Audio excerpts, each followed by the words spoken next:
Good afternoon, everyone. My name is Yelissa. I will be responding to Daryl's significant claims, inherency, and solvency. First of all, in reality, the weight doesn't matter.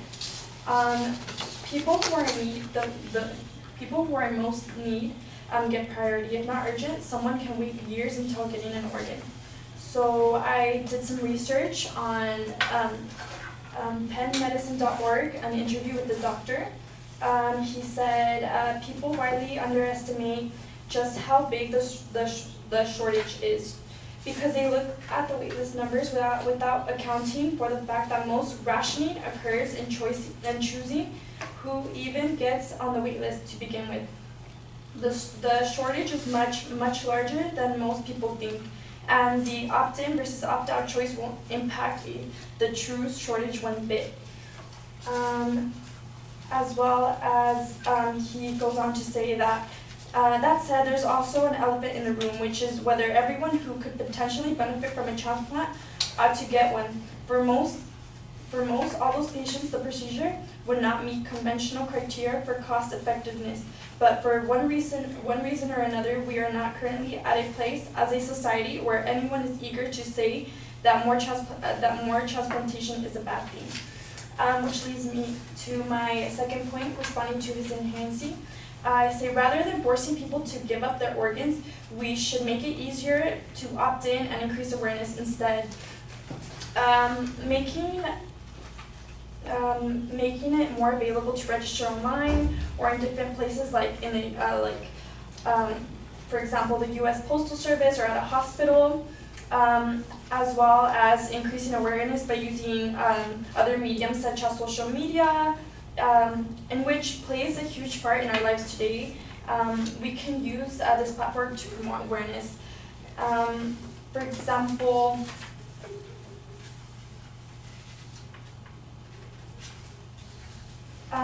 in 1989, the Spanish government invested heavily the organizational structure of organ donation. They radically increased the numbers of donor coordinators and ensured that every hospital in Spain had its own coordinator. They commenced a continuous BSD audit through Spain and invested heavily in education and advertising. Over the course of the last 20 years, the numbers of organ donors in Spain have increased from 550 to more than 1,500 per year. This also will lead me to responding to his solvency claim. The opt-out system will not work for many reasons. We will be running a huge risk of facing backlash. People will feel owned by the government. Just as we should not dictate how people live, we should not dictate how they die. And this does go, actually, this is Daryl's statement of all religions being okay with it is inaccurate because there are some religions that are not okay with it. So we can face backlash.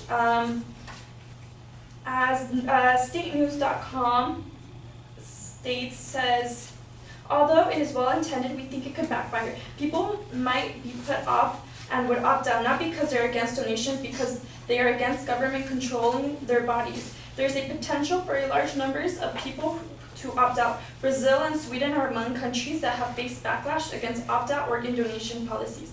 New England Donor Service President Alexandra Glazer. So those are some comparisons. This leads to,